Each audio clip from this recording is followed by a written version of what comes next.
Welcome to the Slop Farm. Enjoy the video.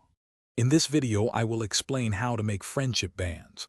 First, gather your materials. You'll need 3 different colors of embroidery floss. Cut 6 strands, making each strand approximately 30 inches long. Once cut, align all the strands and tie a simple knot at one end, leaving a small loop.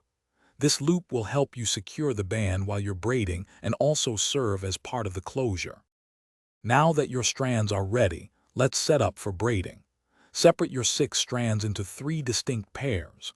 You can arrange these pairs by color to create a specific pattern, or mix them for a more random look. Once arranged, use a piece of tape to firmly secure the knotted end to a flat, stable surface like a table. This keeps your work steady as you begin the knotting process. The core of a friendship band is the forward knot. Take the leftmost strand, make a 4 shape over the next, then thread it underneath and pull up through the loop. That's one forward knot. Repeat this exact knot on the same strand, making 2 knots total.